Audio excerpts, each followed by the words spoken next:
धन्यवाद सर। अब तो लगता है डिप्लोमेसी वाला काउंटर बंद कर देना चाहिए, क्योंकि अब उसकी कोई उपयोगिता तो इस दुनिया में रह नहीं गई। राष्ट्रपति कमांडर इन चीफ सीधे ट्वीट करते हैं और ट्वीट करके या सोशल मीडिया पर हमले का ऐलान करते हैं, बता के मारते हैं कि आज रात मारूंगा। तो अब सर डिप्लोमेसी की तो कोई जगह दुनिया में बची नहीं सर, ये वाला काउंटर तो बंद हो जाना चाहिए। जी विजय जी, आपने बिल्कुल बहुत इंसाइटफुली बताया। बहुत दुर्भाग्यपूर्ण है कि इस तरीके की जो भाषा, इस तरीके की जो बातें आज वॉरिंग साइट्स की तरफ से की जा रही हैं। एक तरफ तो राष्ट्रपति ट्रंप पूरी ईरानियन सिविलाइजेशन को ही समाप्त करने की बातें कर रहे हैं, और वहीं जो ईरान की जो इस्लामिक रिजीम है वो भी मरने मारने की ही बातें कर रही है, शहादत की बातें कर रही है कि मर जाएंगे लेकिन झुकेंगे नहीं। और ये जो पूरी स्थिति है वो एक स्टेलमेट को उसने बना करके रखा हुआ है, और यदि इसी तरीके का अप्रोच दोनों ही पक्ष उस पर कायम रहे तो मैं इस युद्ध के एक बहुत ही भारी और भीषण जो एस्केलेशन है उसको मैं देखता हूँ।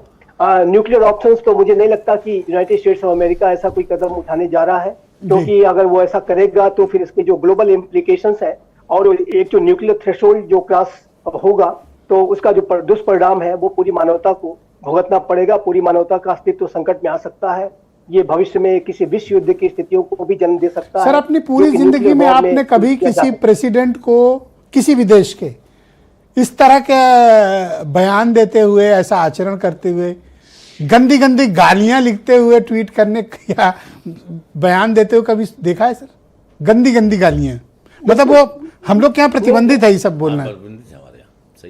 जी जी, नहीं देखा और ये इसीलिए मैंने कहा कि बहुत ही दुर्भाग्यपूर्ण है कि इस तरीके की भाषा का इस्तेमाल किया जा रहा है। बिल्कुल एक्सट्रीम, जैसे आपने स्वयं कहा विजय जी कि डिप्लोमेसी तो ऐसा लगता है कि बिल्कुल साइड लाइन में चली गई है, और सारे जो एक्सट्रीम पोजीशंस हैं उसी के ऊपर जाकर के जो नेता है वो बातचीत कर रहे हैं। डिप्लोमेटिक जो नुआंसेस हुआ करते थे, डिप्लोमेटिक जो लैंग्वेज हुआ करती थी, ऐसा लगता है कि उसको लोगों ने बिल्कुल किनारे कर दिया है। तो ये बहुत दुखद है, और इस तरीके की अगर स्थितियां बनी रही तो ये पूरी मानवता को बड़े संकट में डाल सकता है। लेकिन इतना कहने के बाद विजय जी एक बात मैं अवश्य कहना चाहता हूं कि ईरान की जो इस्लामिक रिजीम है उसको भी अपने जो अप्रोचेस में बदलाव लाने के बारे में विचार करना चाहिए। ठीक है, फाइट आपने अच्छी दी है, आगे भी देंगे, मुझे इसका पूरा विश्वास है कि ईरान की जो इस्लामिक रिजीम है 47 ईयर्स से उसने अपने स्ट्रक्चर्स डेवलप किए हैं, डिसेंट्रलाइज्ड डिफेंस प्लानिंग की है, और अपने 31 प्रोविंसेस। सर एक सवाल है मेरा आपसे, और मैं